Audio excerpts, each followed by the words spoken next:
Let me make sure our audio works. I'm going to stop sharing and come back in.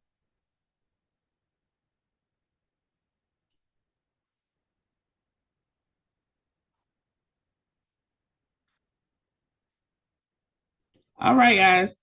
Mic check, making sure the audio works. We are starting Professional Image, Chapter 2 of our orientation chapters. And we have about 4 of these, and then we will begin to split off, okay? We'll begin to split off. Today, we're going to tackle our professional image, and then we are going to also recap on our products and ingredients. All right, I'm going to answer any questions. I'm also going to let's research some resources. All right. And when we come in tomorrow, we're going to pick up on our actual learning lesson, which is Cosmo introing into hair cutting, and then also aesthetics introing into back treatments and spa treatments. Okay. When I say back treatments and spa treatments, when you think of day spa, salon, I want you to think of mud masks. I want you to think of body wraps. I want you to think of hot stones. I want you to think of body treatments. And so we're gonna pick up on that tomorrow, and then Cosmo is gonna intro into hair cutting. And what do I mean when I say intro into hair cutting? We're gonna learn some terminology. And in learning terminology, I want you to learn how to hold the shears. We're also going to identify the different forms of haircuts. So there's going to be 4 core haircuts that you're going to learn, and then you'll start to build any style in the world that you can see from those 4 haircuts. Okay. You're also going to have a virtual assignment, okay, using Instagram for both of you, okay? So a virtual assignment using Instagram at the end of class today.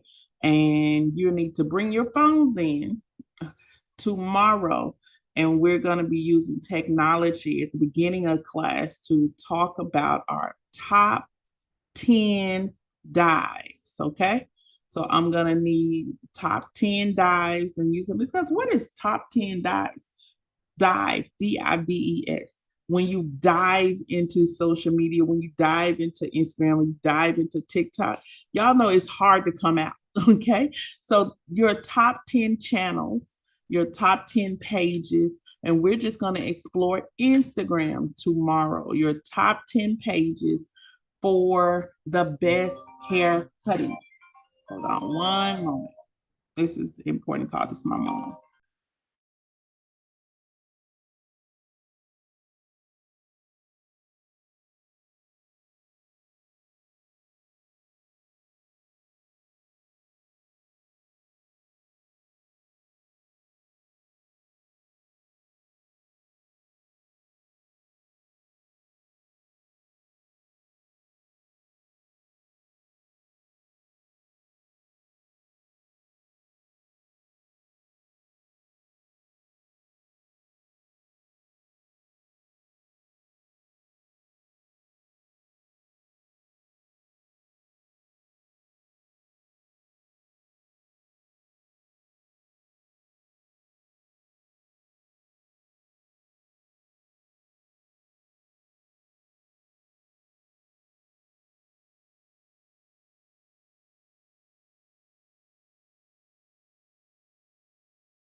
All right. Thank you guys. Um, yeah. So when I was talking about your top 10 dives, dives, The top 10 dives is your best hair cutters, your best hairstylists, the channels you frequent the most. What comes up on your For You page? Like, what are the top 10 in your book when it comes to hair cutters? Okay, where have you seen the best haircuts? What page have you seen that on? So we're gonna pull our resources together. And when I talk about the top 10 dives for skincare. So, what are your top 10 estheticians that you may follow? Well, who comes up on your For You page? And really, the only thing you can do, one thing you can do is just Google haircuts, and not just Google haircuts, just go into IG, your search bar, and you're searching the hashtag haircuts. Okay. You can search the hashtag bobs if you want to. Because you may think, oh, the best cut is a bob. That's fine. If you want to go into IG and you're an esthetician, go into search hashtag body treatments, hashtag spa body treatments. Okay. Hashtag day spa, and just see what comes up. You can start investigating their following, their videos, and you'll see who else deems them more popular as well. So this is how we find one of the ways that we find our leaders in the industry, our experts in the industry, who's doing what I really want to learn how to do. Those are the individuals that we seek to model from, okay, that we pull inspiration from. We want to make sure that we always keep our eyes going up and that we don't get comfortable just being kind of low to the ground. And my pastor would say, I want you to know you're an eagle and you're not a chicken. And eagles fly above. They're always looking, fly above. And chickens, they maintain and they keep messy on the bottom level, on the ground level. So remember, you guys are not chickens. We're not looking for average, mediocre. My ultimate goal is to push you to eagle status. Okay. And so let's remember that we always want to look forward and we always want to look up. Who's doing what I really want to do? And it's okay to say, hey, I want to be like them one day. Not so much be like them one day, but they've already created the blueprint. Only thing I got to do is figure, okay, let me take my vision, my goal sheet. This is how they did it. And this is how they became successful. How does that work? Does that work with my goal sheet? It may and it may not. But remember, we always want to stay focused, move forward, eagle status, not chickens. And so let's prepare our minds. We're going into why study professional image. When we come out of this video, I am going to ask some questions, so please pay attention. Here you go, ladies.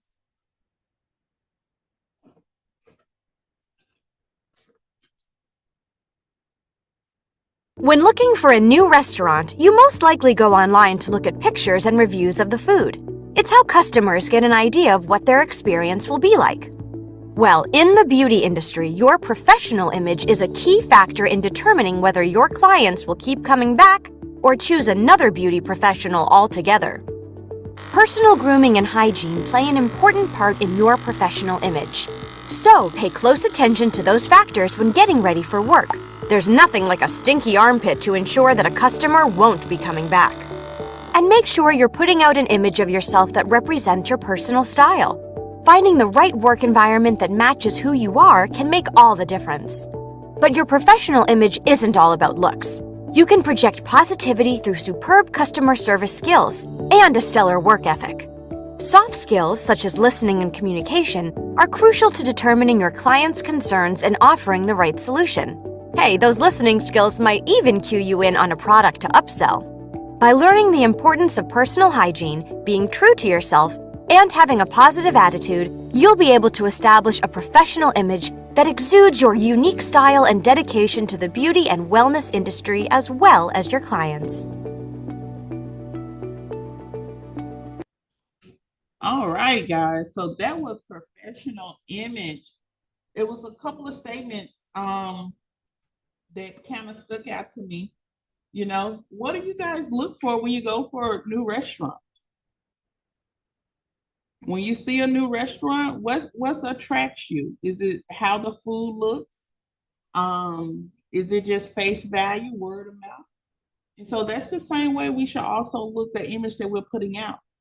Many of us have never touched, you know, a professional client. We never worked in a professional status before as far as beauty. And so as you are coming out, we have to make sure you not only know the skill to pass the test. Now, sadly, a lot of people do only teach skill to pass the test. But I want to teach you skill to also take your finances from one tax bracket over into another. Okay, period. All right. And so, yeah, also in doing that, and to ensure that that can happen, we need to make sure that our professional image is a part of our everyday. And so it's the second week of orientation. When we look at professional image, um, it's not only looks. They said it was customer service skills and listening skills. Okay.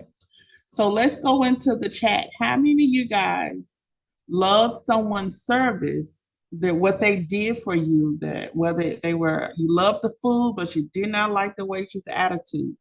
You loved the hairstyle, but the hairstylist just had something different about them, you know?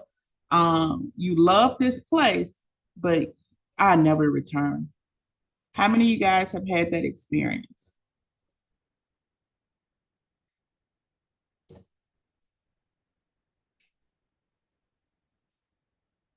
Okay. Once or twice. Yeah. Yeah. Definitely. Definitely. But you guys, here's the thing I look at too. Um, I call it backstage, you know? So in performing services for people in exchange for money, currency, that's ultimately what we want to do, because this is not going to be something we do for a hobby or free. And so it's to provide a living for our family, our friend, our family and our children, just a better lifestyle. And so what we have to do is make sure our backstage is organized. And I call it our backstage. Our backstage is everything before we go in on stage. When we're on stage, we're dealing with our client. Okay. When we're backstage, it's a more private area, our preparation space. And so this is the time now that you're backstage, that if someone has said, oh, your attitude is just not,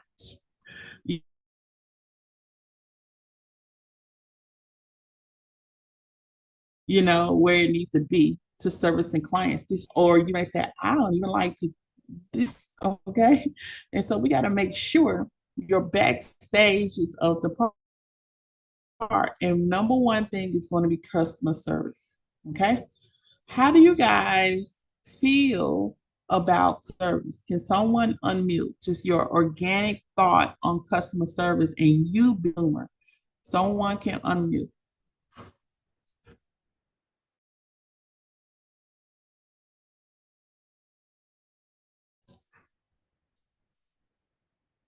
I can pick somebody.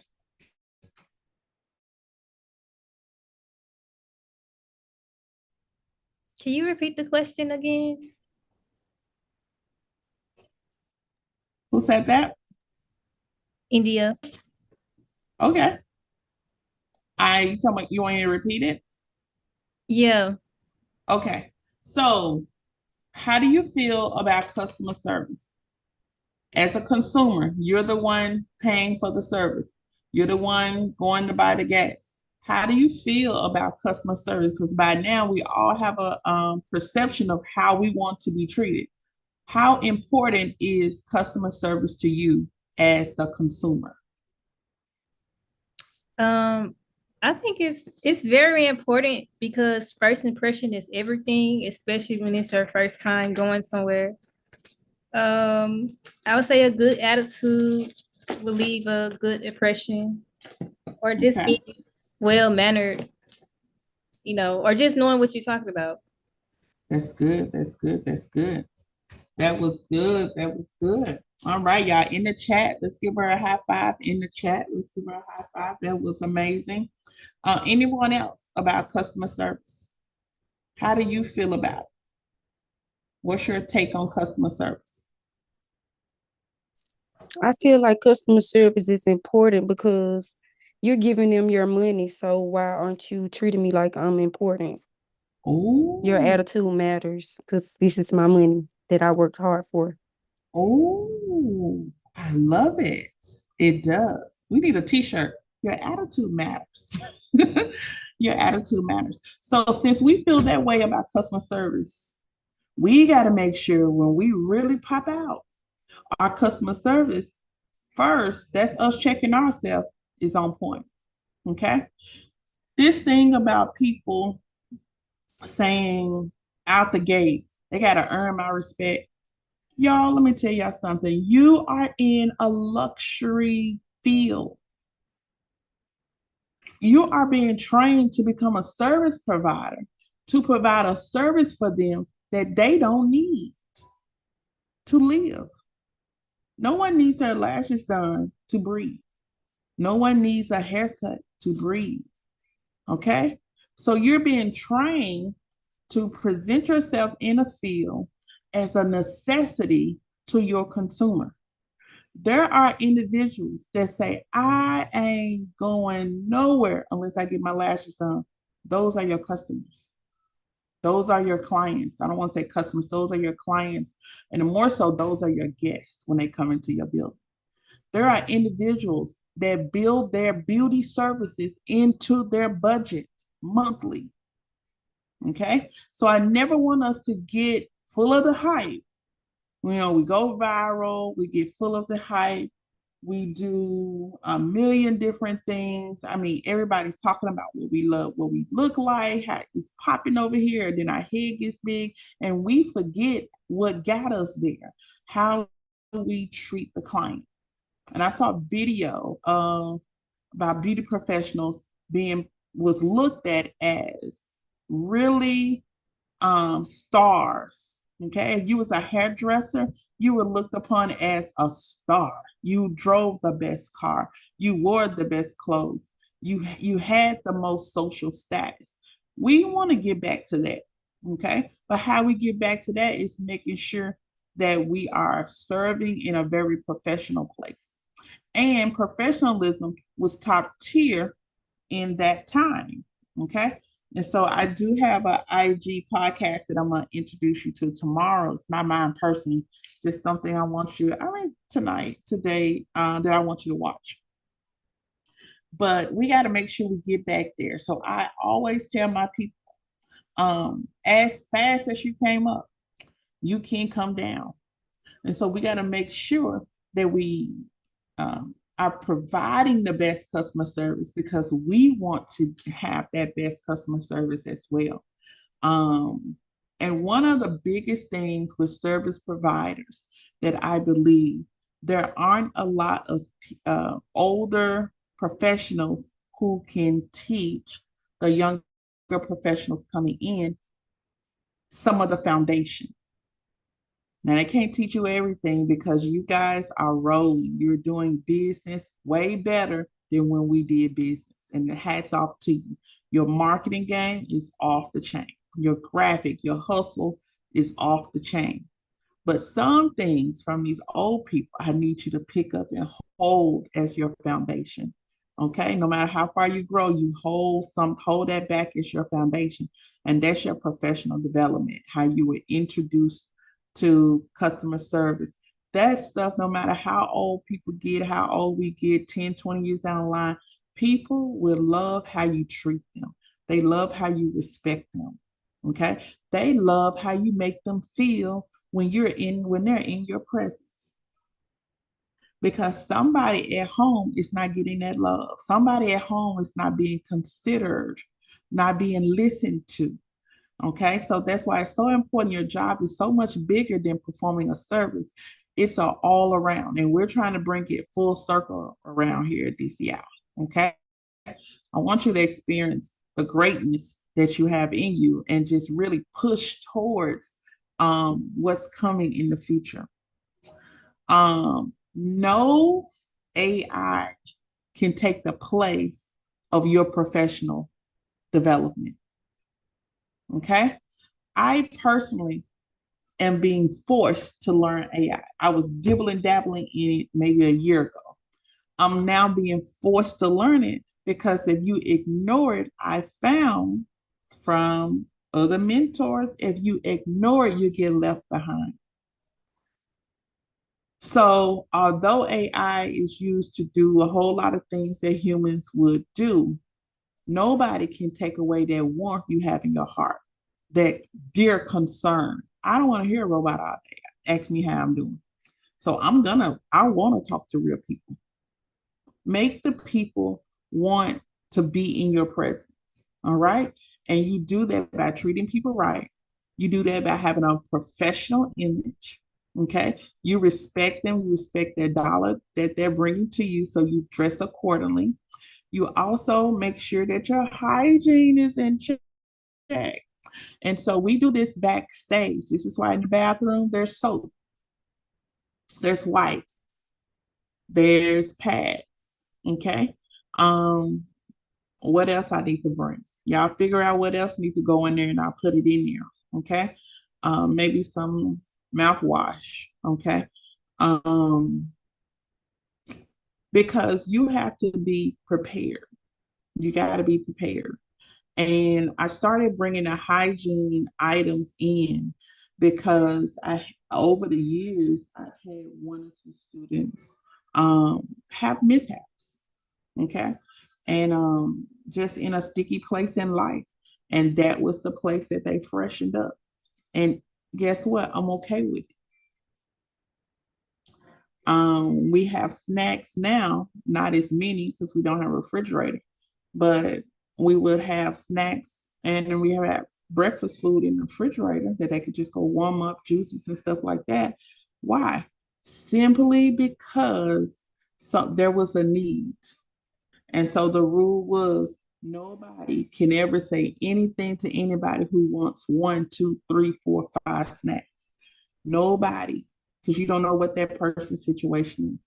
And also your client may say, can I get 1 or 2 to take home? That's fine. Okay. That's where that comes from. And we do a lot of waxing when we get to the waxing waxing chapter. And so you're gonna need wipes, freshener, you're gonna need so much stuff, you're not even gonna recognize this because people come straight from work. And so that's that foundation again. Having a professional image, they trust you, being professional. And this is another thing, having tact, TACT. You'll say, Ms. Cox, what's that? Every professional should have tact. Every educator should have tact. And I'm going to call the educators to have tact before anybody else. Because tact is wanting to say something, but knowing the appropriate time to say it. Okay? Tact is not just blurting out of your mouth and intentionally being disrespectful. That when you ever heard people say there's a time and place for everything, there truly is a time and place for everything and for you to say everything. Okay. So as we move into professionalism, we also move into what we call stages of adulthood, stages of maturation. Okay. So we're maturing, and more that we mature, the more that we say, hey, maybe that wasn't the right time to say that. Maybe that was too much information so fast. Maybe I could have said that better. Okay. And so tact is having your own alert going off that said, girl, this is not the time. This is not the place. Okay. It's not the season for you to do this. We may have our own opinions, but we have to truly remember that our clients are here. Okay. Sidebar conversations are my absolute favorite.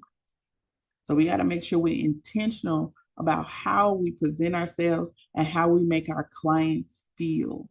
So we gotta really take that into account. And the only reason I struggle with that back and forth, and I want to really make sure you understand I'm serious about that, It's because I've seen so much. If you're on social media, you see so much going on in the beauty salons.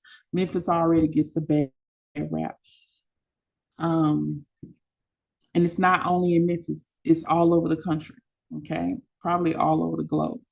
I've seen fights everywhere, all over wherever a salon could be.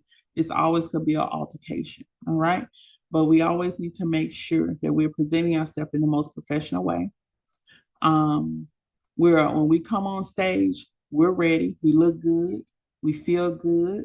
And when we look good, we feel good, baby. We're going to perform. And we also need to make sure we set the stage for whoever's coming in, that whatever they got on them, that atmosphere shifts when they get into your presence. That holds your tip. At that point, your price, whatever you say is your price, is secured because you have just made them feel something they've never felt anywhere else. All right. And so you can start at that point calling them clients who are clientele. Everybody's not clients because they don't return. Clientele is what you can feed your children off of.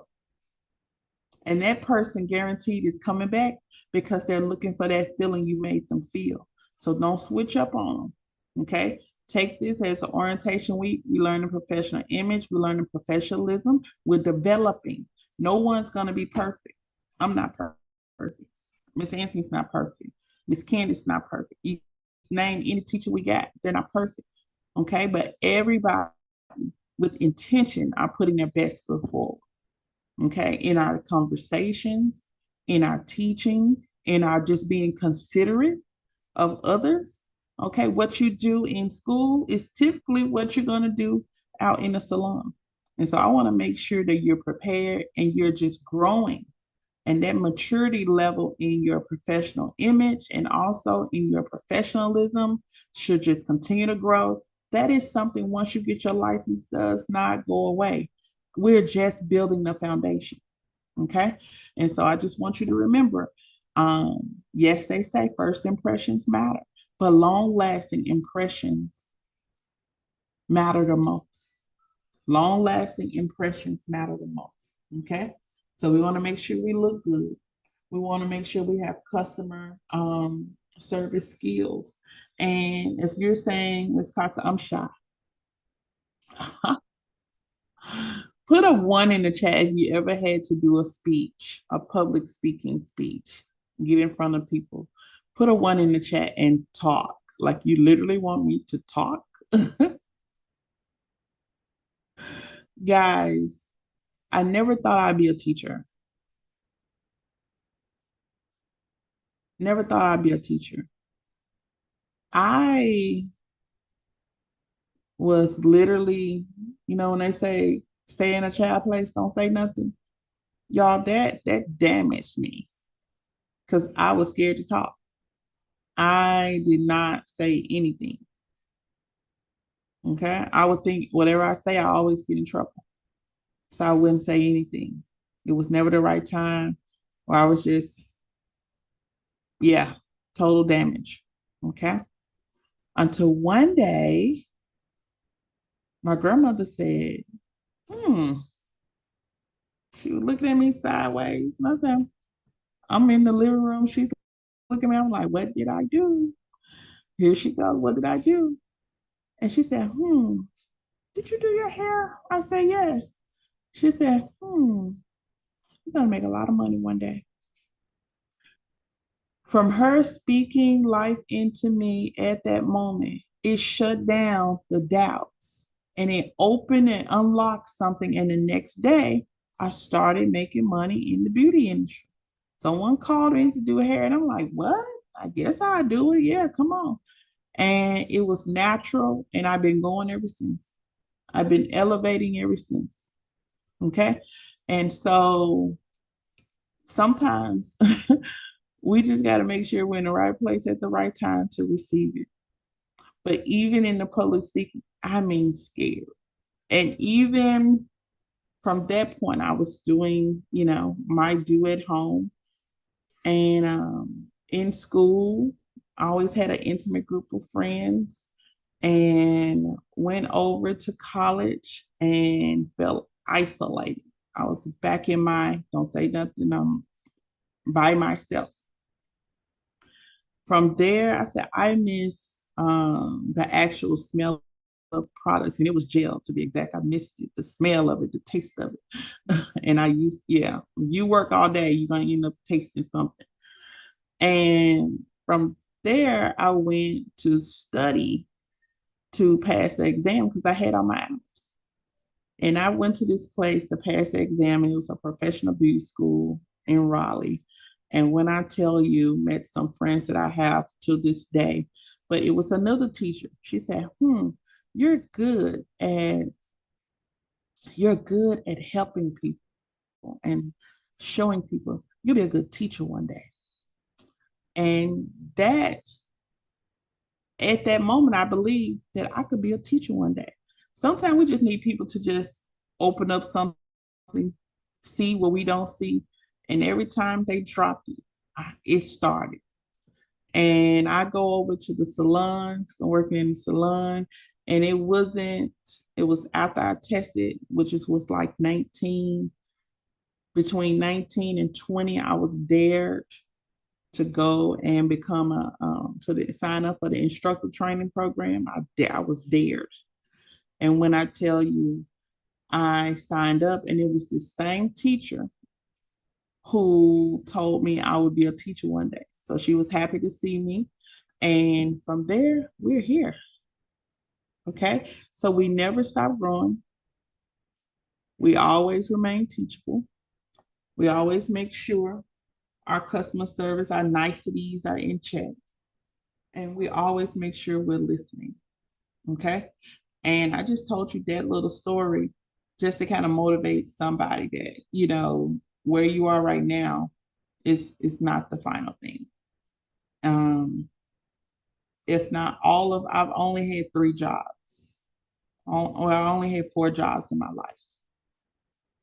That's a hairstylist. I've been a hairstylist since I was 13 years old, really 7. Um, I've been a teacher since I was 20 years old. I'm 45 now. Okay. I've worked at Target. I've been probably every lower level of management up to 3 from 18 to 22. And I worked at Checkers, I think, for 2 weeks, gave away all the ketchup and got my hand cut. And my grandma said, you're supposed to be in the beauty industry, not at fast food. And fast food was good for me, and it taught me how to be with other people. All of your experiences come in play for where you are right now. And so this is where I stuck and stayed. And this is where I know where I'm supposed to be, and I'm continuously elevating and growing. And that's what I want to see with you guys as well. Okay. But it's going to start with that professionalism. It's going to start with that professional development. So we're going to make sure that our backstage is good. Our hygiene is going to be amazing.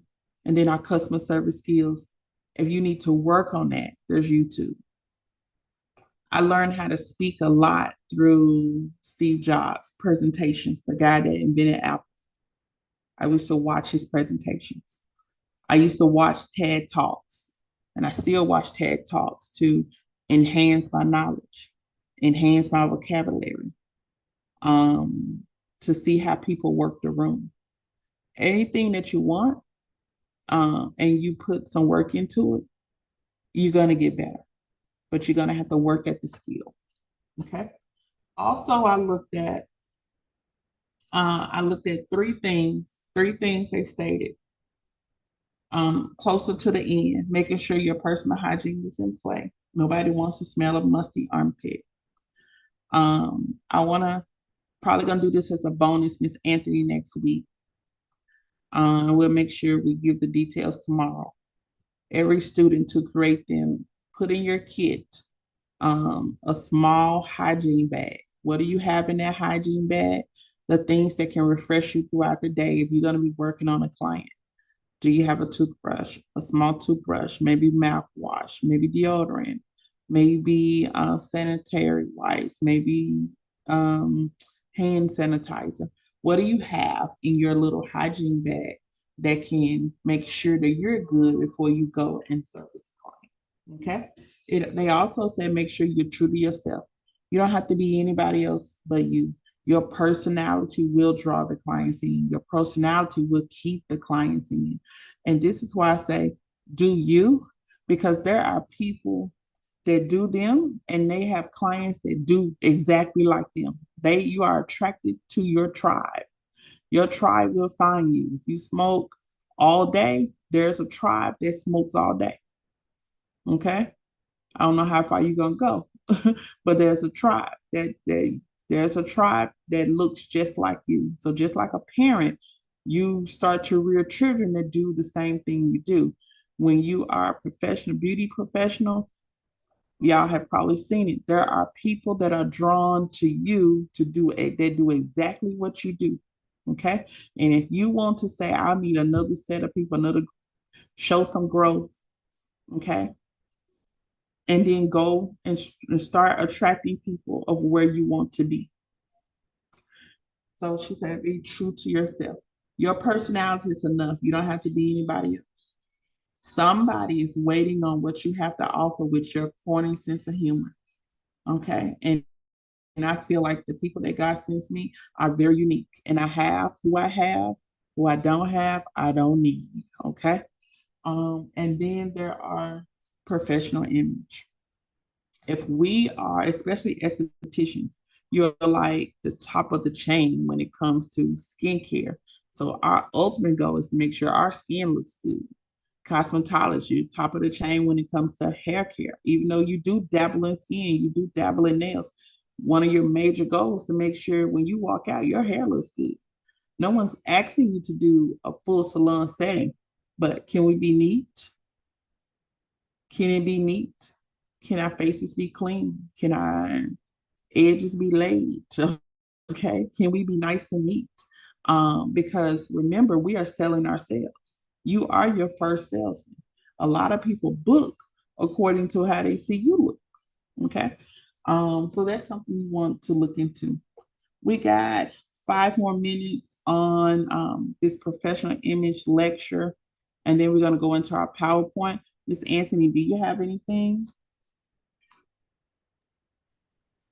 Um, Hello, class. The only thing I'll um say is the first approach is very important, and making your clients feel safe and secure with you, and it's good to be I shared with the Cosmo yesterday, it's good to be very knowledgeable, and as our motivation word was confident, be very confident in what you're doing when you show up, and provide the best services you can to your clients, and that'll help make them feel confident too, because some people be looking for that safe place that they know that they can return, that'll help them um with their confidence when they go out in public, to show up.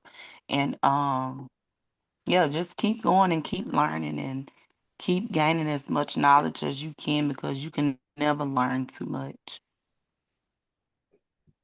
That's amazing. That's amazing. That's good. That's absolutely good.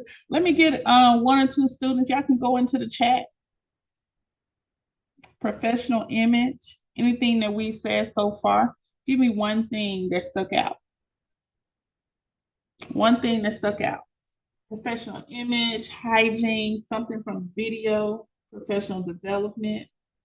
I talked about getting ourselves together backstage. I talked about us having our hygiene together. And listening skills. Oh my goodness. There's something called reflective listening. Reflective listening. You know what that is? That means we listen to our clients and we repeat back what they say. If we're going to do a hairstyle, hairdressers, I'm calling cosmetologists hairdressers, You can't do nothing until they explain to you what they want. Okay. And so at that time, you have to really listen, and then you have to get clarification. So that means let me listen good. Well, I got to repeat back to you what you want to make sure we're on the same page. That's reflective listening. Same thing for estheticians. And this is for anybody. Anybody coming in, we're going to do a consultation on. That is the time that I'm going to be a little brass. Shut up. Greet them, zip your mouth, listen to them. And the reason why we're listening to them, because we don't want to inflict what we want. We really want to hear what's been going on with their hair, skin, and nails. This is what they're really telling us the tea. So what they did not write on that consultation form, they're going to talk about it, and you're going to catch it like, so how many times you been doing it? So when was the last time? And the whole time that you're listening, you're writing. The problem that they have is identified in your writings because they've talked it out. You've pressed them. Okay. And one question leads to another question. So I absolutely love when we talk about customer service. I absolutely love when we talk about consultations, because I want you to start to become free. And when we talk about yesterday, we had the conversation about the ingredients. That was the beginning. And you guys built stuff off of solutions. Did anybody notice how I react when somebody was asking me, when Miss Anthony was asking me about stuff? Who noticed how I was reacting? What did I say? You can unmute. What did I say? I said it a couple times.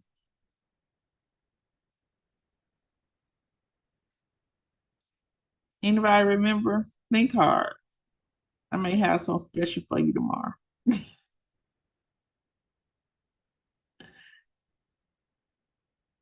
Anybody remember? I said it maybe 2 times yesterday. Miss Anthony, you remember? No, ma'am, I don't remember because I'm still trying to remember that P word. Oh my goodness. I'm going to this. Yes. Yes, Teresa, when you look good, you feel good. Yes, yes. Danielle said, and if you love what you do, your customer service will always be on point, always. And y'all, people go through so much. So when they come into your place, oh my goodness. When they come into your place, it's like all the weight. And when people tell you that all they weight leaves and you make them feel so good, you need to sit down on that and be like, how do I bottle this up? Okay. Someone said definitely, tonight said definitely only people that hate their job or career treat people bad. They only care about the money more than likely. Correct. Correct. Yeah. I mean, man. Okay.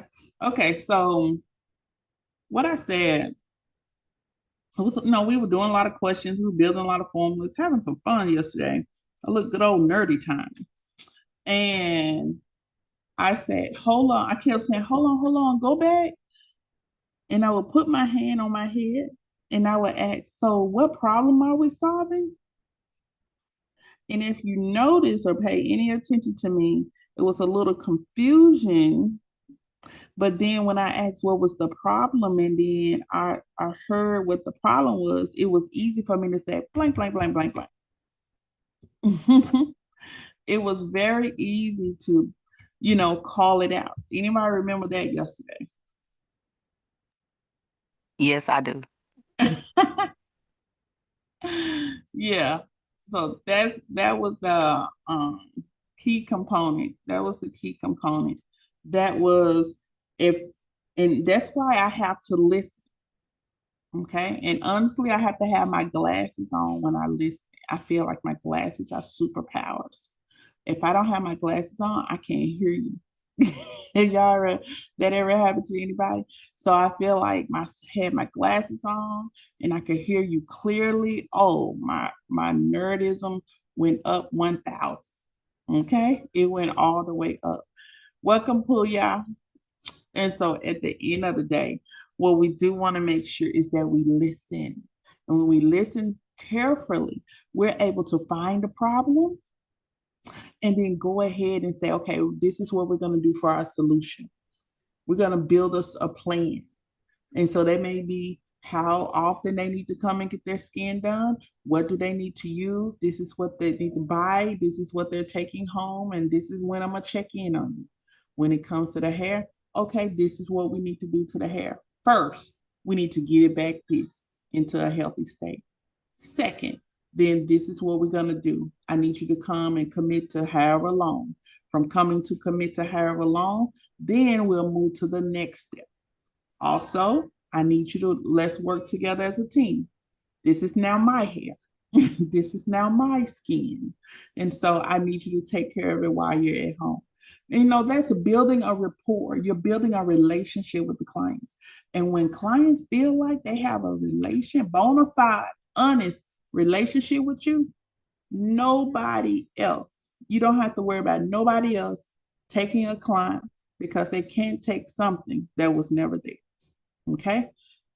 Clients will be committed and loyal to you as long as you take care of them. Have goodwill intention and take care of them. Be honest with them. Okay? Don't every time they come in there, you change the price. Okay? Make sure your policies are clear and understandable. Make sure you're not copying and pasting what the next person doing, because that works for them. Create your own stuff. Okay? And make sure you take time to communicate, listen, give that great, amazing customer service. Make sure your hygiene on point, okay? And also put something in the bathroom or in the spa room to make sure they're on point as well. For estheticians, if you're gonna do Brazilian waxing, or if you're gonna do underarm waxing, not only will you have maybe a drape on the table, but you may have a piece of peppermint. You also may have a vaginal wipe, a cleansing wipe, which you can also use under the underarms. And if you've waxed them, know the alternatives for underarm, not using immediate deodorant immediately, but having an alternative like toner spray that would calm them down and keep them good until that evening when they go home and shower. And so just having those conversations, being concerned about them, and then making sure they're good, it's all a part of professional image development. It is indeed your foundation. So I'm going to stop share here. See what we have on the chat. Yes. Teresa said providing an experience over just providing a service will make you stand out. Yes. Okay. Make you stand out. Let's go over to Canva. How many people are familiar with Canva? Hey, Pooja, go ahead and put your name in the chat. It's good to have you here. Hello. Happy Tuesday. Happy Tuesday. I'm glad to have you. Let's go over to Canva.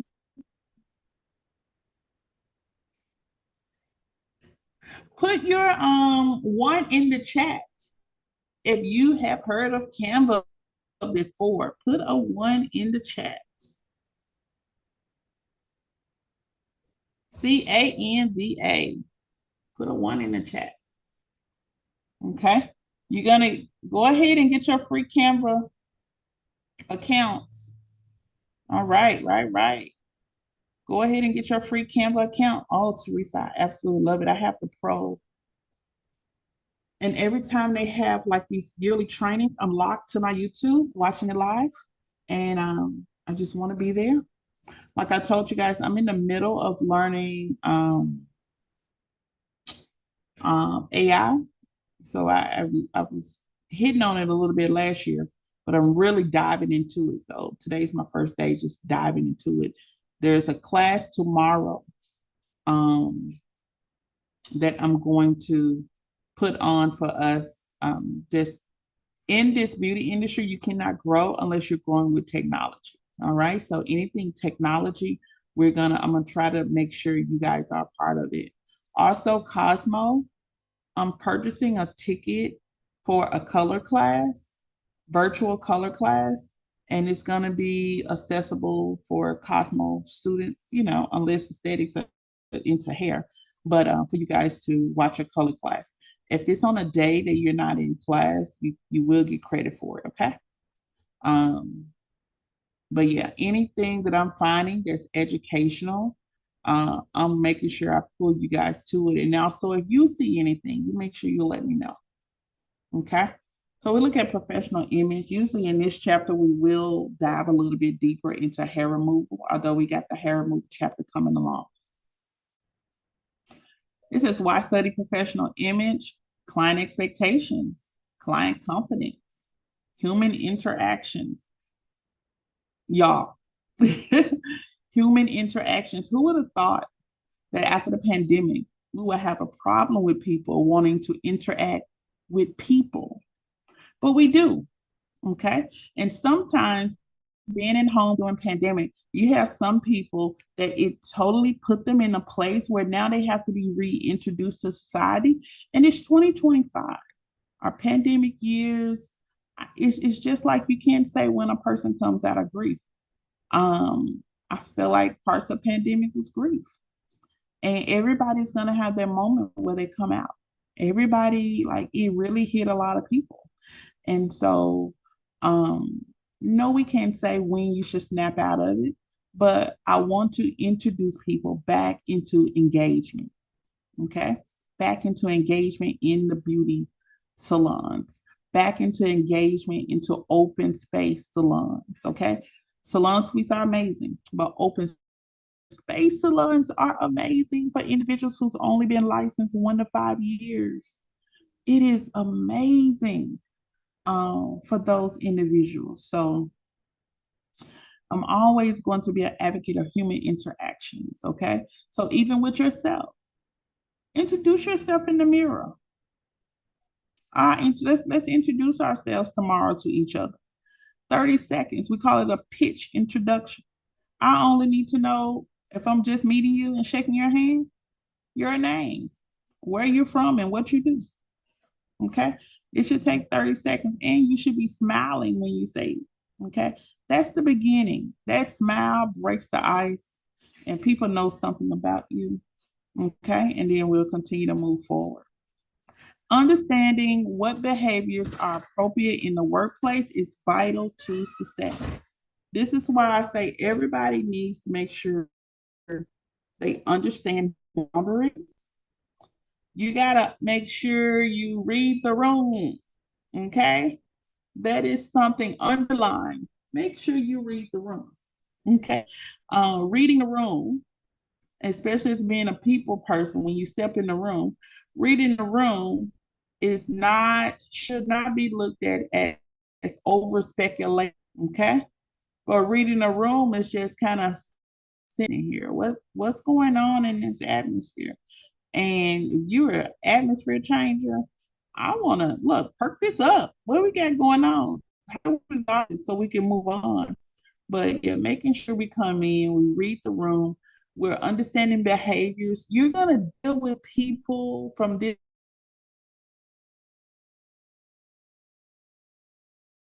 point every day. You're gonna deal with them on different stages in life.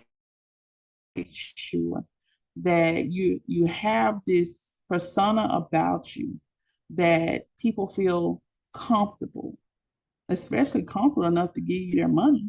They feel comfortable with you handling them. And when I say you have to make sure that, because y'all, we know stuff about our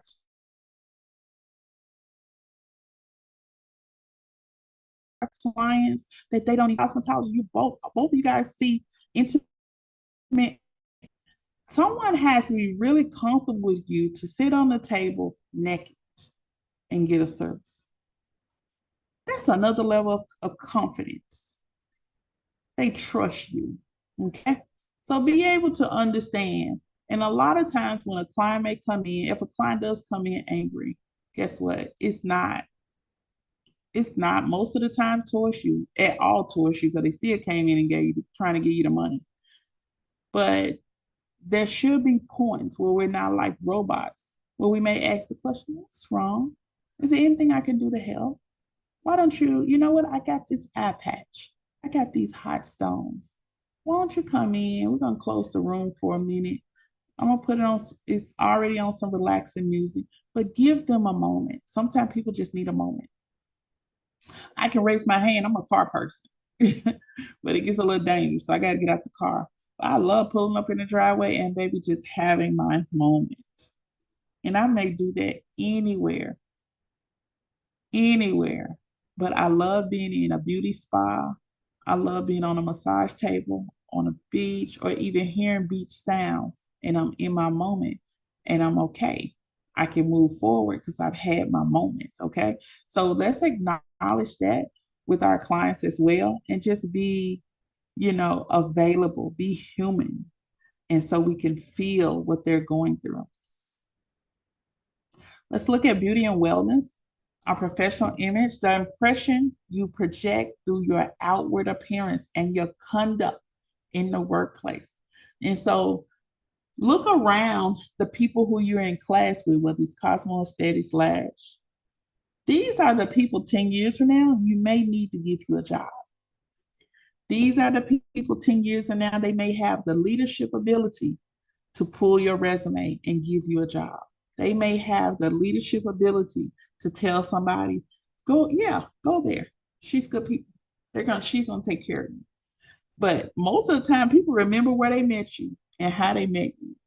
So either they're gonna run away or run towards you. Okay. So making sure not only your appearance, but how you act, your behavior, your conduct in the workplace. Okay. First impressions are everything. Personal hygiene, and I'm gonna say daily bath. Okay, here's the thing.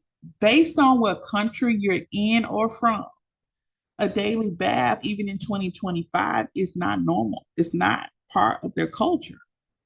We got to make sure we got tact in it. Most of the time, if they're in the US, it is a custom that, okay, we bathe daily.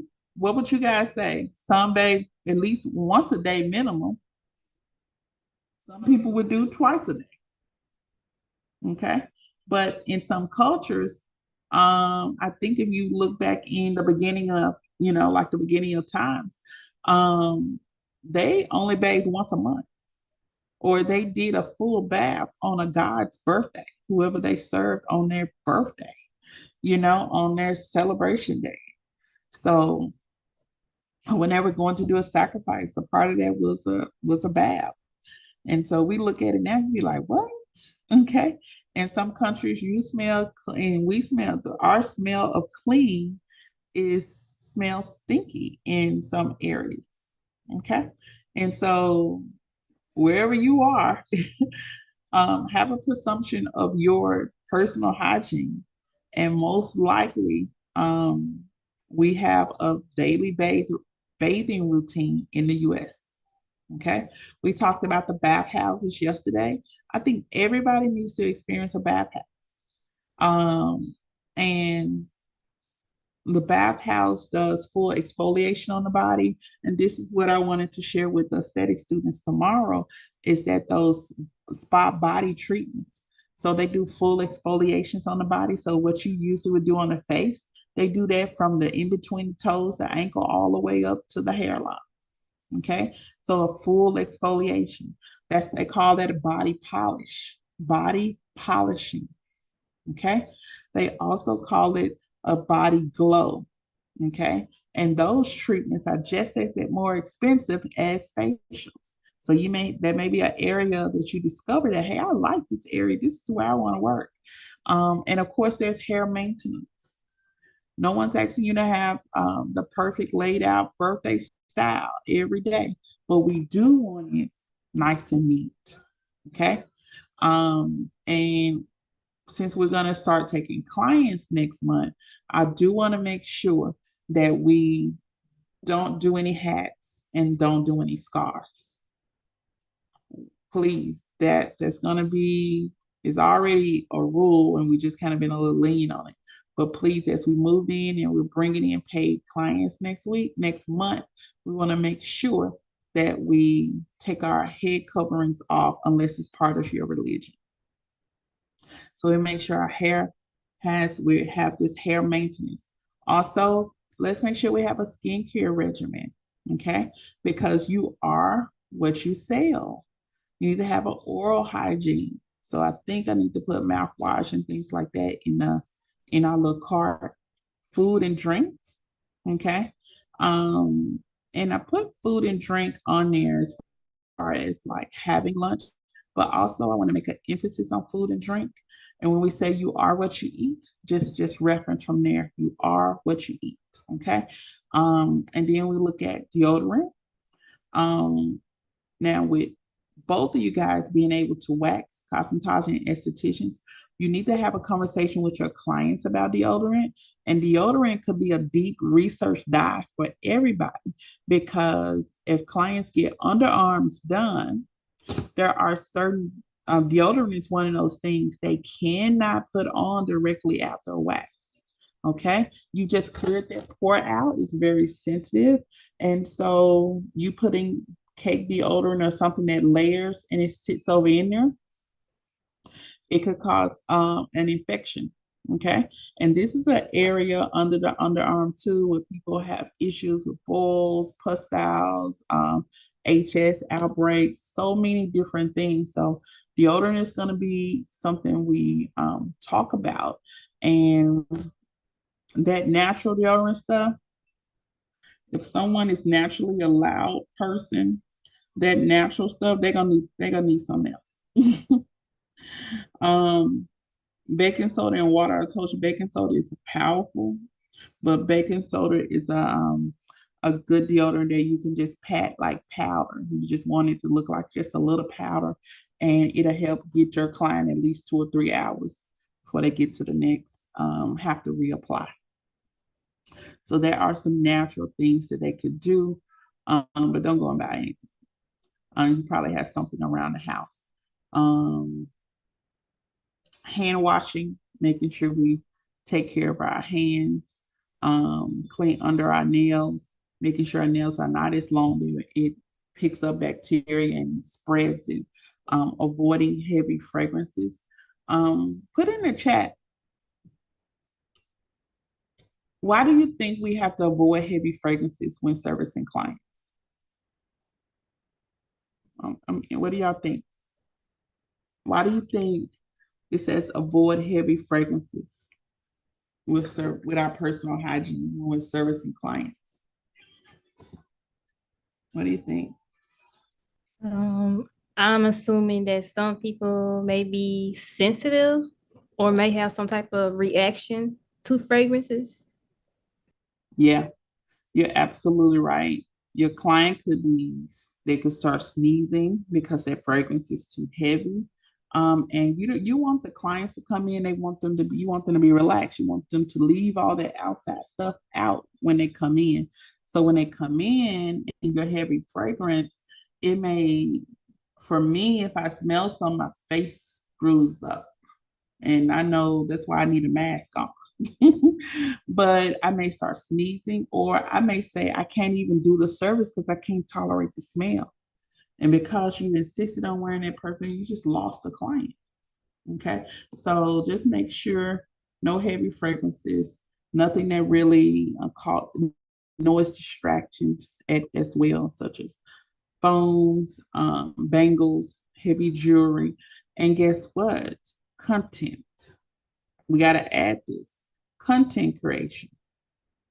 Every client is not an opportunity for you to gain content. And if I'm teaching you something, I need you to learn it efficiently before you start recording content.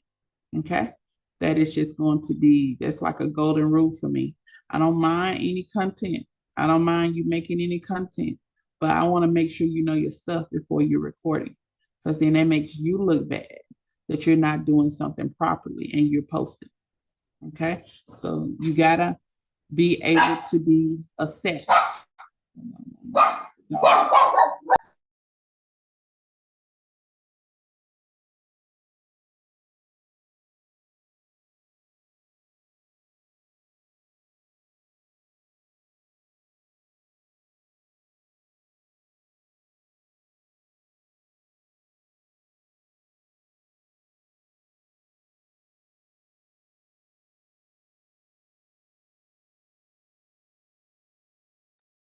All right, y'all had to get the dog. Let's go over to the chat. Yeah, you be close to the client and maybe too much on the person's nose, correct? Headaches, too strong, yes. And what you feel like is light and good may not be light and good to them. And so I'm so tired of red door and white diamond. When I was starting out doing hair in the beauty salon, I was like, oh my goodness, if another person come in here with that on. And that made me, when I got older and really I fell in love with smell and fragrance in 2022 or 2021, the end of 2021. It's like I found a love for it again. I will run past some red door and white diamonds. Don't say nothing about, if I see that in the way, I'm running because I smelled so much of it coming up. I don't want to smell it at all. I personally like light notes, flowers, light citrus. I'm more of a, flower person. Pearl flower, just something real, real light, feminine. I like. And I do like some male fragrances, but I like them on males. So I can't do nothing too strong. And I feel that some fragrances are too mature for me. So I think as I get older, I'll develop. Maybe I will develop into them, but maybe I won't. But some of them that are really, really, now they smell pretty good, but they are too mature for me. I don't want to smell, like I'm a senior citizen. So I'm going to leave that at that. So we're going to practice good personal habits. So making sure that content and technology and number one, make sure your client gives you approval. And then again, make sure that you've mastered something before you pull that camera out, because you don't want to mess up your reputation before it starts. Okay? Appearances count. So making sure we're creating balance, diet, exercise, rest, and relation. Avoid smoking, drinking, and drugs. Okay? And so even if you got, I only use my Apple Watch, I'm telling you, for the exercise component. It's holding me accountable. Okay? And I'm using it to evaluate how I sleep. And I was really disappointed. It told me I'm only getting like 3.5 hours of real sleep. And I was up to 3 a.m, like it was nothing. And I said, this is my problem. Find myself working. I start working at 12 midnight, just get up, start working. And then here I am 3 a.m. and I'm trying to fight myself, like go to bed, but I'm totally up. So I need to get more rest. I also need to get more, not just rest of my body, but more sleep. Okay. And I don't smoke. May have a glass of wine here every couple of months, but no drinking, no drugs. And that's just a balance. That's just a balance. Everybody has their own preferences, but just make sure you have a balance. And whatever you're telling your clients to do, that you're also practicing it as well. This is good health affects your energy, attitude, and appearance. It does. And someone said, when you look good, you feel good. Yes, and you work better. So we on the look good, feel good goals around here. Your physical presentation made up of your posture, your walk, and your movements. Okay. Don't slouch over. Hold your head up. You can hold your back up, your chest up. If you got to practice how you do that, fine. If you're heavy chested, we got to find some solutions. Okay. But we need to make sure that we're upright because it causes more problems in the long run. And here's the thing, clients don't want your breasts touching them. No, your body parts should not be touching them as you service them. Okay. That's a thin line right there. So make sure we don't have HR in most of our salons. Just make sure you're doing the right thing and you're respecting someone's space. Okay. And movement. Move your body. Okay. Move your body. And I'm telling you guys now, younger, move your body now. Start working out now. Get in shape now. You're going to last longer in your career. Okay. Good posture fights fatigue and other physical problems. So making sure we check our posture at all times. And this area here is something that I am working on, just to be totally honest with you. Okay. I'm working on walking more. I'm working on my movement. So my watch tells me to get up, stand, move around, and I'm trying to beat those goals every day. So I can at least say I started somewhere. Okay. So I want so many steps, and it feels so good when you get to the point where you get those steps. Your professional conduct, good manners. You know, manners is something you have to, can't assume everybody has, but having good manners, what do I call good manners? Niceties. Niceties. Niceties. All right. Which, what are common niceties? When you walk in a room, say hello. That's number one. When you answer a phone, say hello. Sound pleasant. How can I help you? Okay. Other niceties, do people, treat people the way you would want to be treated. Okay. Another nicety, show yourself friendly. You want a friend? Show yourself friendly. Okay. Another nicety, smiling, just naturally. Okay. The hallmark of professional interactions is just good manners. Some people, yes, ma'am. No, ma'am. I prefer to be called Miss Cox or Miss D. That keeps a line of professionalism between the student and the educator. I prefer you to call Miss Anthony. I don't know if she likes Miss T, Miss A, or Miss Anthony, but that keeps the line of professional conduct. The line begins to be blurred when you can call her Tracy and you can call me Destiny. So let's just make sure in account 99.9% of the time that you're acknowledging people the way they prefer. What I respect about Indiana, what Indiana told me on the first day, she preferred to be called Indiana. Out of respect, I think I called her India once, maybe today or yesterday. But out of respect, I try to catch myself and call her what she prefers to be called. And that's just something we should just acknowledge with everybody. Okay.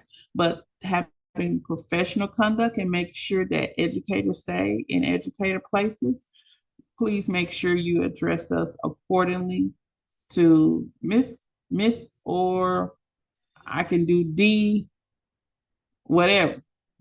But just please don't call me by my first name.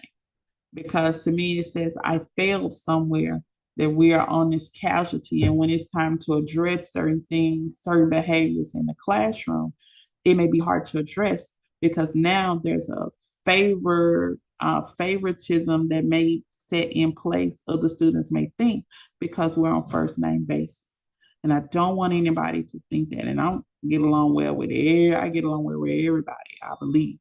And so we want to make sure we keep that in a professional manner at all times.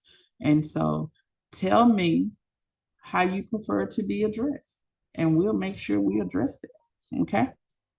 And it is one of the beginnings, the hallmark of professional interactions. If you're doing sanitation, you're finished, and someone else they doing a little extra, Hey, you need some help today?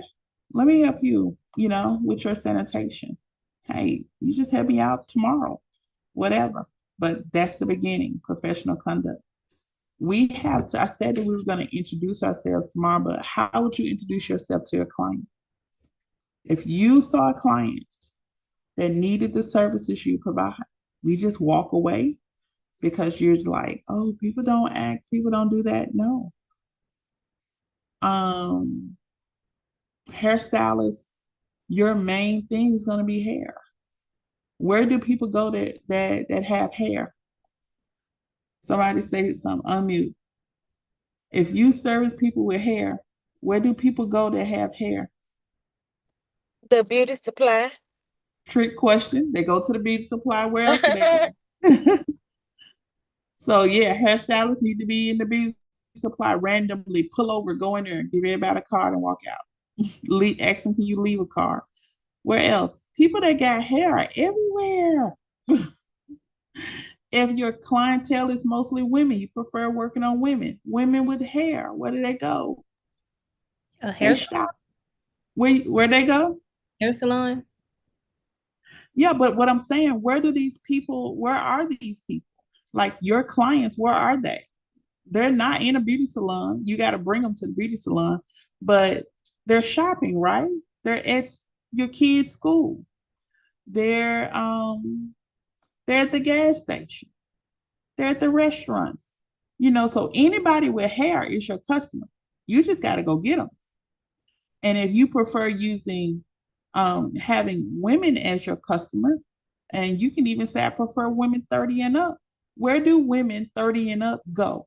Where do they hang out at? That's my research. And guess where? Guess what? I'm gonna go hang out at those places and put some cards out and build conversations. Someone once told me, we were in New York, and they said, you going in too early, because I was there to teach a big class at a big show. They said that I went in too early. I said, what do you mean? They called me. They was like, yeah, come down to the bar. This is where the deals are made. I hung that phone up. My clients are not at the bar. I already know my deals, my clients, what's works for me, ain't at no bar. And so even though traditionally that may be how some deals are made, that's not my deal. Okay. So I can't, go into a place and be like, these are gonna be my clients. No. Clients, when I do hair color, clients that I know need hair color, and I specialize in great coverage, highlights, things, blending, things of that nature. I have church, shopping malls, boutiques, especially. I go into the boutiques and ask the boutique owners, can I leave something, a card there? Why did I choose a boutique? A boutique is a place with unique clothing items. You ain't gonna find many that have. If they order something, they not reordering it. And then people who shop in boutiques are very particular. They understand the price quality, and there's a certain level of styling and customer service they're looking for. Okay, because they could have just went to a value place and got a dress, but they came over here to a boutique and spent a high quality amount on a dress. So that means they also need a person of that higher quality to perform those services on beauty services on them. I go to dealerships. Okay. And you say, Ms. Cox, what are you doing at dealerships? I go to Cadillac, I go to Mercedes-Benz, Acura. I've been to all of those dealerships, and what did I do? Found somebody who gave me eye contact when I came in, and I told them, like, this is what I do. I want to bring the cars. And then I also proposed taking care of you if you send me clients. You literally have to go out and present yourself in a place. They're looking for you. They just can't find you. You got to go where they are to get your clients. No longer is the time of, oh, I'm so popular, people just busting down your door. No, that was the early 2000s, 90s, early 2000s. You got to go get your people. And how do I say go get the people? Go get the people you want that make the money you want, who can afford your services. So you got to go to the places where they hang out. Coastal. What's another restaurant that easily you and a person can spend $150 at? You and two people could easily spend $150 at this restaurant. Give me a restaurant. Fleming's. Fleming's, yeah. What else?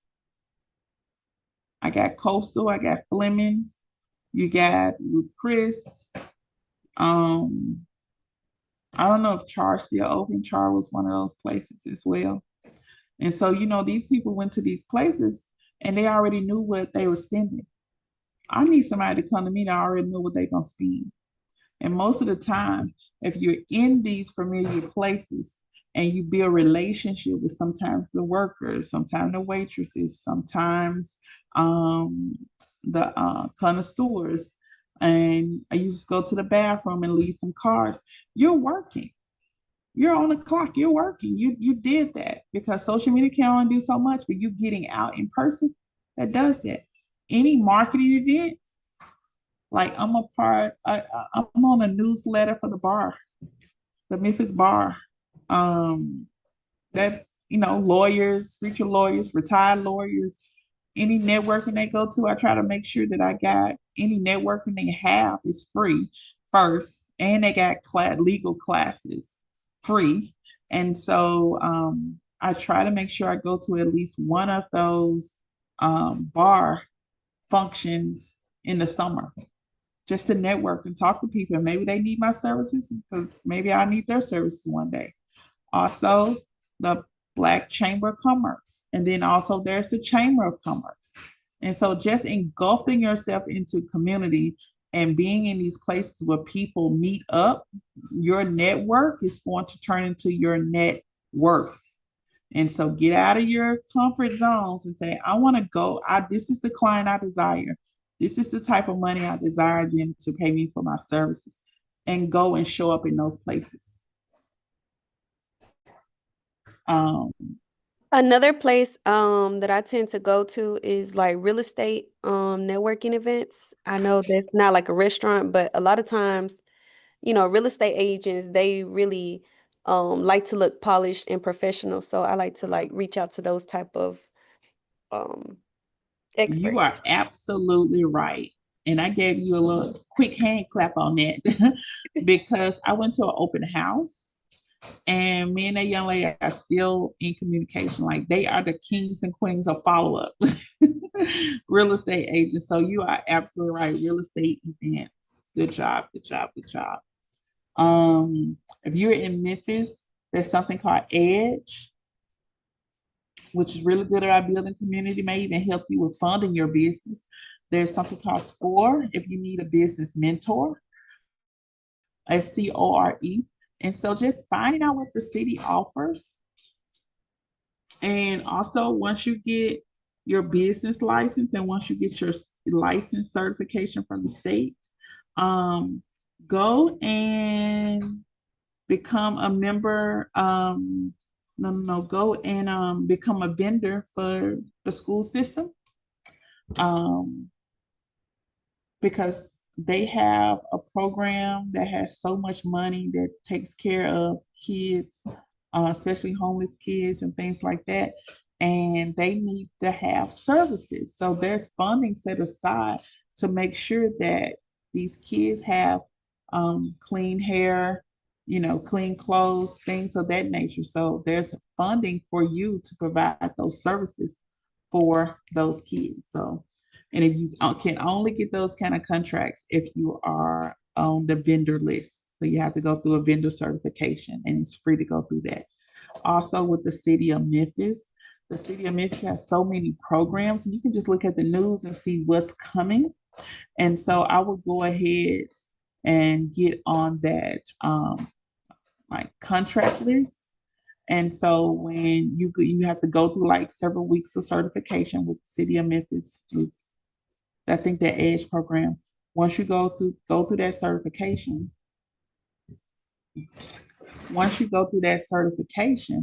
then you'll be, entitled to all their business resources, networking, possible grants, easier for microloans and things of that nature. But when contracts come through the city and county, it has to go through the list first. And so those are just some gems, even if you have a spouse that has a lawn service that does contracting or something of that nature, another gem, get them on that list. All right, get them on that list. And so you may say, I'm just a hairstylist, I'm just an esthetician. Get on the list. Get your business together legally and get on the list, okay? Because South Haven is evolving.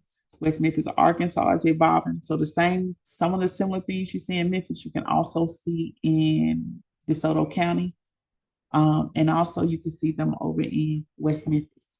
And so get on the list, especially if you have a restaurant, get on the list, okay? Whatever service you provide, get on the list and get on the list now, because it's a lot of things coming in the city. And you can just look on the city website and see that. Here's some step questions, and then we're going to get ready to, I'm going to show you something over on the other side. Am I warm and friendly? This is what we ask ourselves. Am I warm and friendly? Do I maintain appropriate boundaries?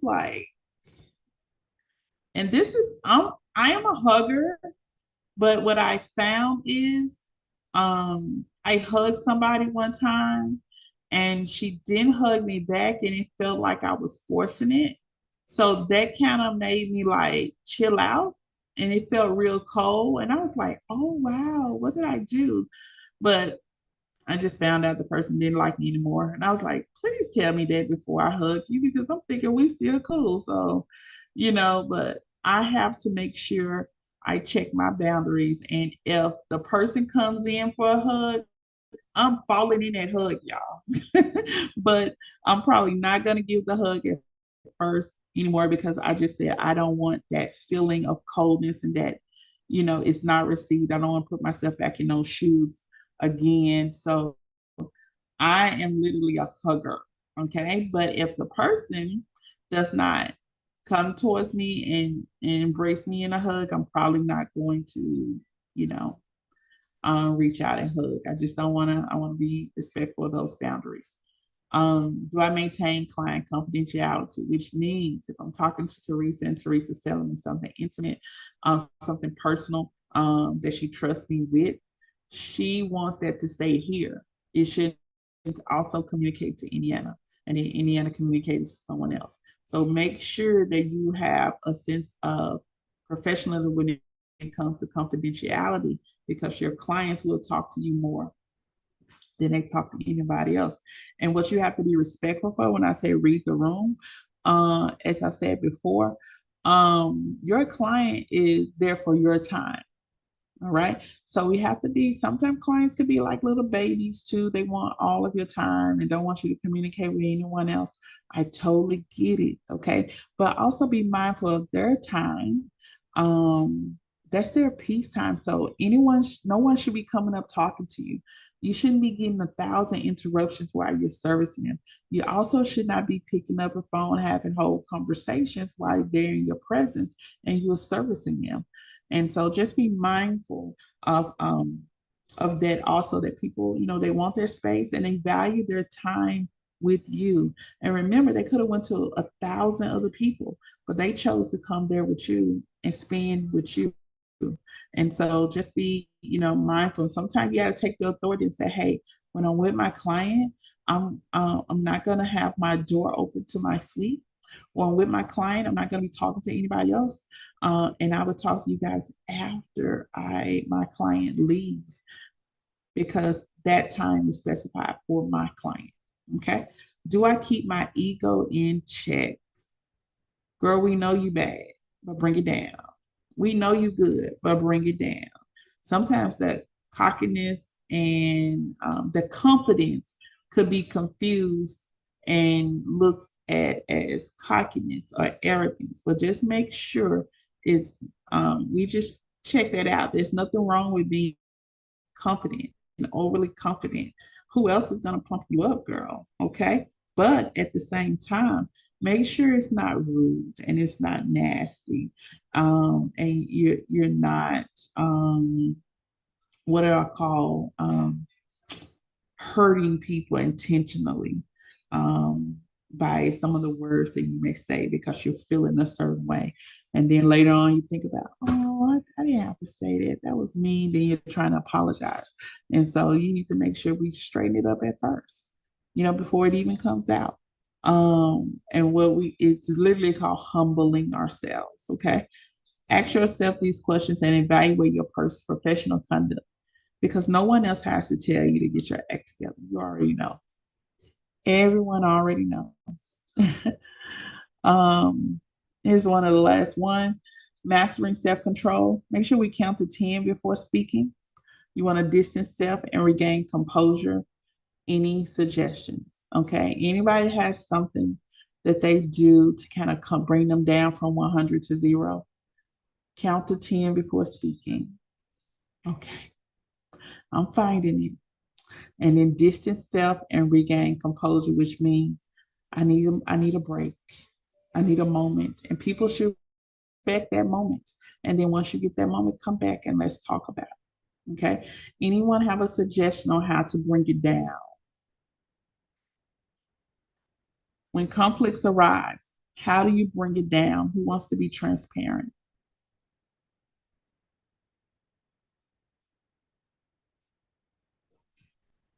Um, from my personal experience, when I get frustrated or have a conflict, I'll either step outside for a moment or I'll pull another coworker on the side, ask for their help and advice so I won't say the wrong thing. Good, good, good. That's amazing. I think that's so good. For me, I will pull myself back. I get quiet. Um, I need to hear maybe a light instrumental, or I just need quiet time. Um, Sometimes I need a good cry, but then I come on back and be ready to roll. Okay. Sometimes we need a break just to have us get our composure together. Okay. But that's good. Don't get overly frustrated. We have a comment in the chat.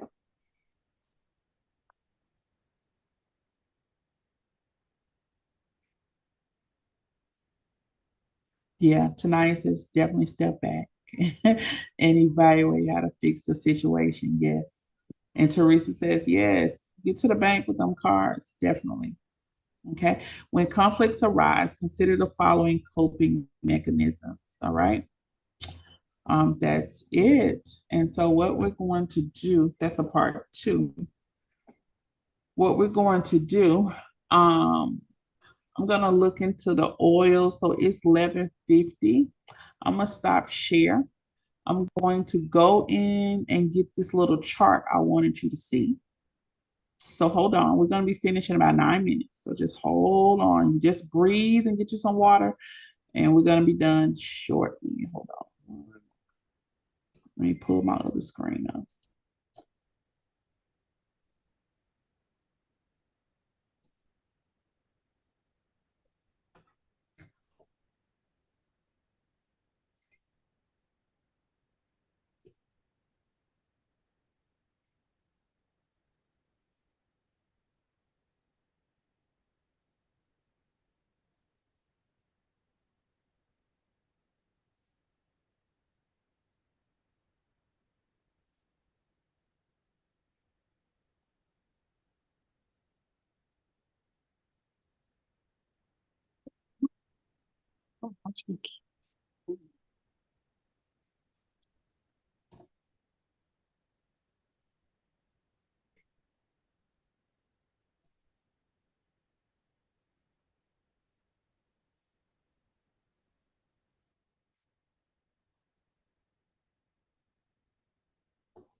All right, pulling up my screen. Hold on one moment.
All right, found it.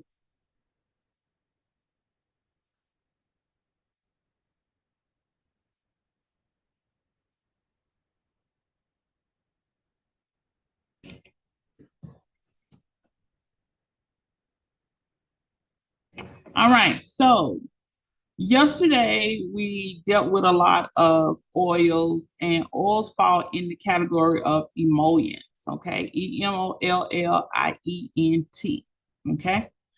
Um, Oils can be found for all skin types. There are some mineral sources that naturally come from the earth, okay?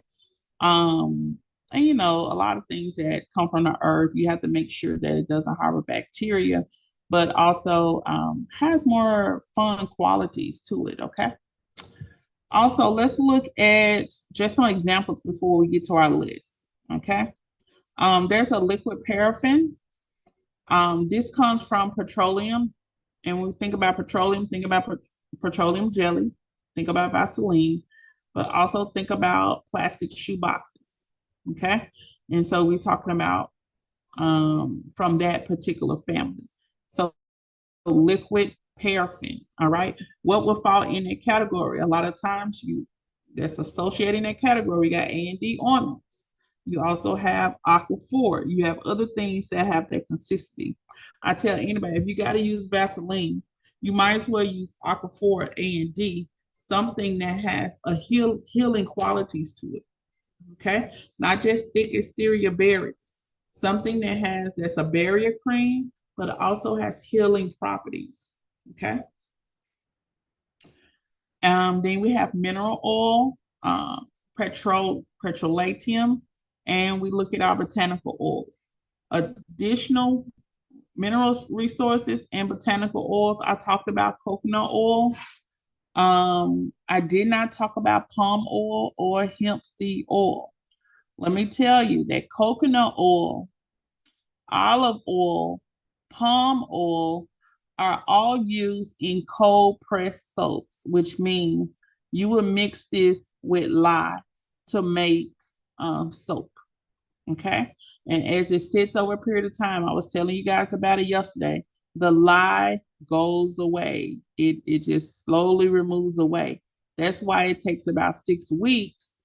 When you make this type of handmade soap, it takes about 6 weeks before you can use it because it takes about 4 to 5 weeks for that lye to go away.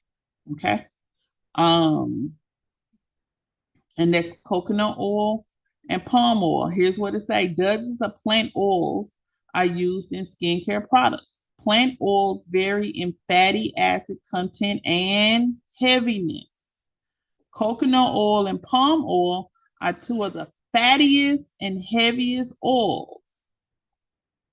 Some light and some chondrogenic plant oils are argan oil and hemp seed oil, which are highly beneficial to oily and problematic skin. So here's what this paragraph is saying. Coconut oil and palm oil, they are plant oils, okay? They are, which means they're going to give you a great shine, but it's also going to be a weight on the skin. Do everybody understand that? It has a heaviness. It's going to be a weight on the skin. And it says some light and less comedogenic. Comedogenic is the clogging of the pores. Comedogenic is on blackheads and whiteheads. So less comedogenic plant oils are going to be argan oil and hemp seed oil, which are highly beneficial to oily and problematic skin. So even if someone says, oh, my skin already oily, I don't need no oil, there is an oil that benefits oily skin and problematic. That's going to be acne type skin. And here's the thing, hair, skin, and nails are on the same system. So what works for the face works for the scalp. So hairstylists and estheticians, you're all on the same page. You're all on the same page as of now. One uses the products, the ingredients for the scalp. The other one may use it for the face. Okay. So just remember, coconut oil, palm oil are heavy. Okay, they're heavy oils. Gonna give you a great shine, yes. But it's gonna be a weight. It's gonna clog the pore. You still want to use a plant oil that does not clog the pore, but it's beneficial to oily skin and acne-prone skin. It's going to be hemp seed oil and argan oil. Okay, and I think Pooja used the last of our argan oil yesterday, and argan oil is amazing. Hemp seed oil is associated with the THC CBD family. Most skincare and hair products, skincare and hair products only carry by law the CBD. Okay, that's the part that's not supposed to make you high and things of that nature. But hemp seed oil, CBD type products are so beneficial to the skin and scalp. They have healing properties. Okay, hence plant-based, from the earth, plant-based. All right. And so that's something I want you guys to really understand when you're building.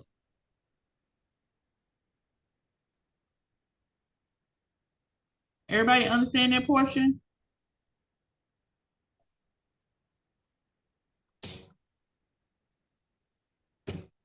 All right, we got botanical oils, which are plant-based. We got tons of plant-based oil, but we just listed 4 oils. Tomorrow, be able to tell me which 2 are not good for the skin. Well, I don't want to say not good for the skin, but which 2 are heavy and which 2 are light. Okay. And a lot of times, y'all, people do not want heavy stuff on their skin in the summertime, just a note. So if you do have to use coconut oil, I would use it in the winter, but you still got to be careful because it's heavy. It's going to clog the pore. It's going to cause you to have a breakout. You got to make sure you really, really clean. And I'm just talking about that's just on the face and on the scalp. You got to make sure you're cleaning that really good every day. This is what I'm gonna say. If you can find a fractionated coconut oil, which means that oil has been broken down and it's a little lighter, that may be best for body products. And coconut oil itself may be best for body, but not for the face and not for the scalp.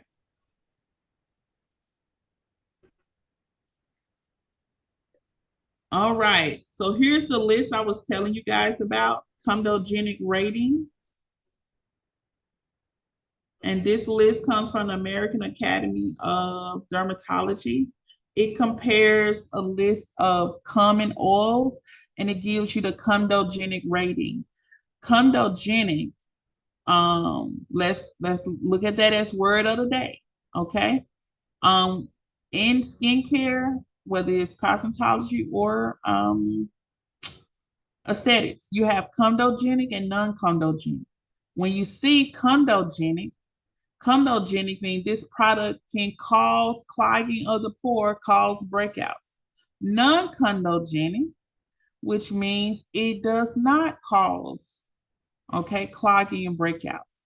If I'm going to be servicing my clients, I make sure even in the product curation that I'm building and for whatever solution, that I'm choosing the oils with the lowest amount of lowest comedogenic rating. Okay.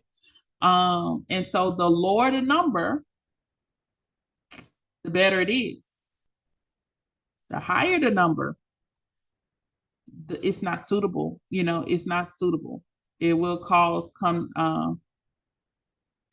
blackheads, whiteheads, clogging of the pores, congestion.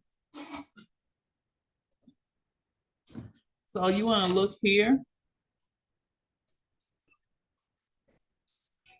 I'm going to take a picture of the scale. A 0 will not clog pores. A 1 is low. A 2, still low, moderately low. A 3 is moderate. 4, fairly high. 5 is high. So if you are creating a product for someone's skin or you're creating a product for someone's scalp, and you guys started creating serums and you created scalp oils, hair growth oils, you created skin oils, you created all kind of stuff yesterday. Now, when you do it again, you need to be more intentional about the type of oil you're using to make sure you're not using something that causes a problem. So, when you look at a 0, 1, 2, 2 is going to be, high for us. That's the highest we probably would go. Coconut butter is a 4. So coconut butter is in a whole lot of products, right? But coconut butter, since you know it's a 4, can somebody tell me why coconut butter is probably not a good choice for my hair scalp? I don't want to just be talking. So why is coconut butter? It's a 4. Can somebody tell me by that number 4 why it's not good for my hair and scalp?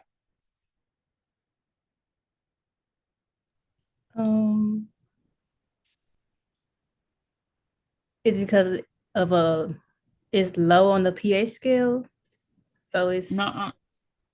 it's just too thick. Well, the pH, I don't want you to think of the pH scale when we're looking at this. This is a condogenic rating. And I was stating that the lower the number, the better it is for the skin and it does not clog the pores. The higher the number, the not so well for the skin and it does clog the pores. And so when you have coconut butter at a 4 said it's a high rating. That high rating means it's a high chance, a 4, that coconut butter is going to clog your pores. So it's going to clog the follicle on the scalp and it'll clog the pores on the face. That's not an oil or something that you should revert to or tell your clients to use because it's going to create a problem. So that's why I was asking, just to reiterate, make sure I'm just not talking. I want to make sure there's some understanding about the numbers. Condogenic rating is whether this oil is going to clog the pores. The lower the number will not clog pores. See the 0?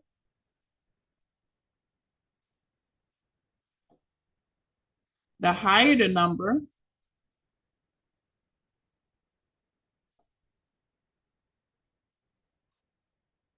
will clog the pores.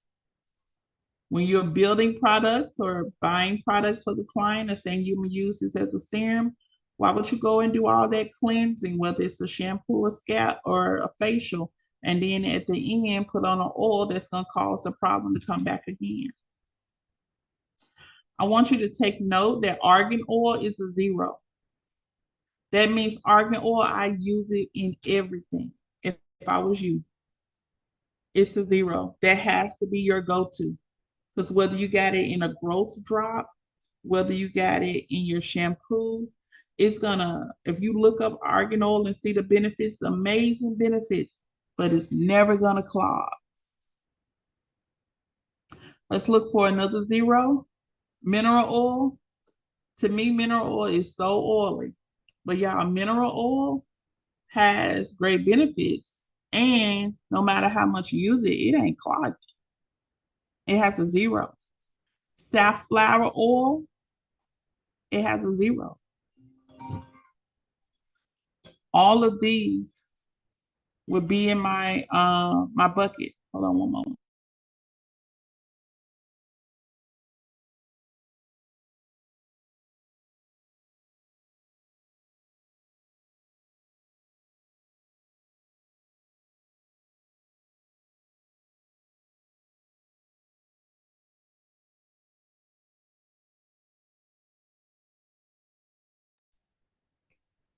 Okay, so you have safflower oil, then we're gonna get ready to go.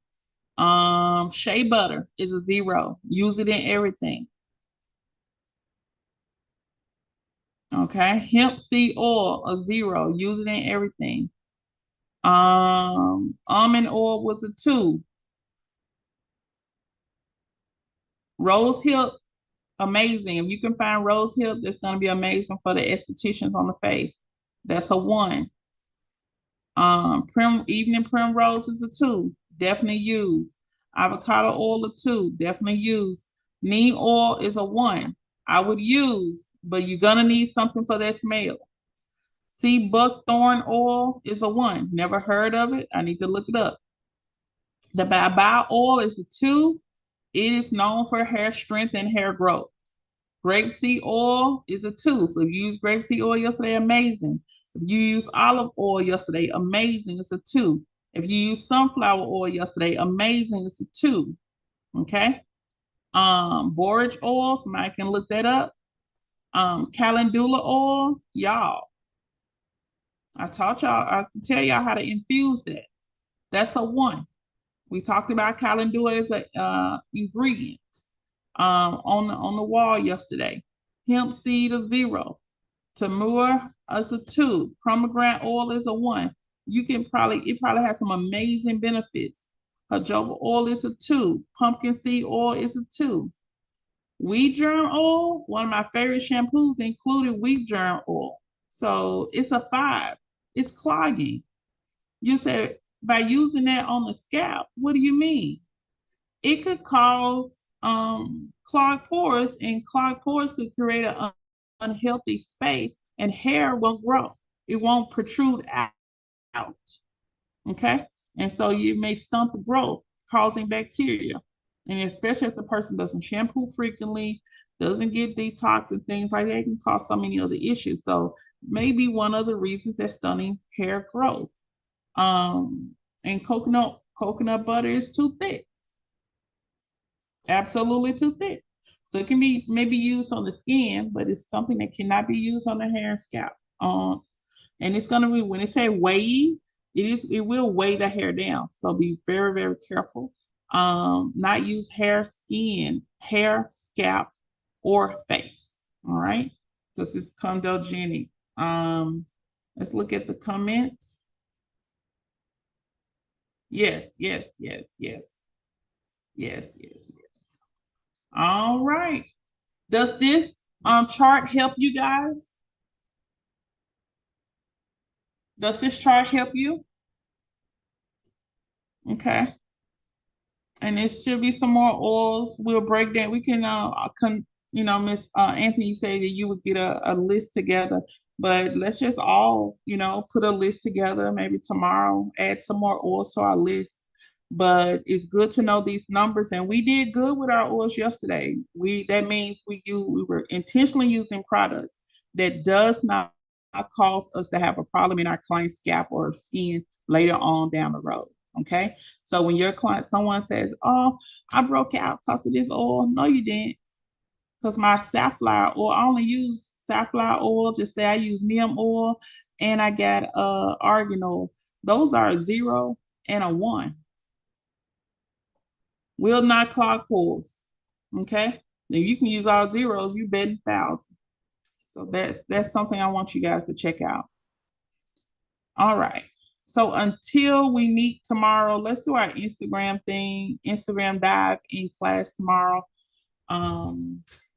We've already went over, so I don't want your brains overly stimulated.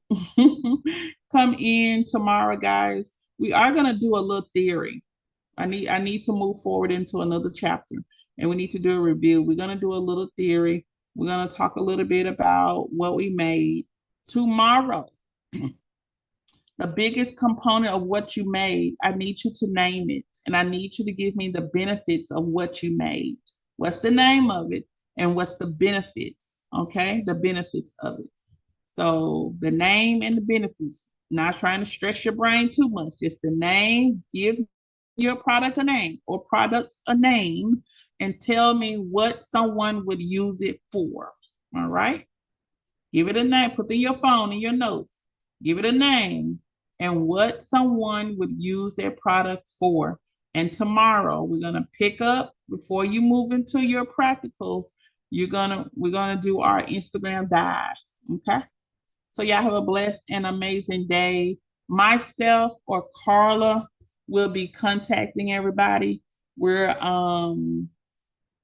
going over some time, so we'll be sending your time out today. All right. I see you guys later. Y'all have a blessed and amazing day.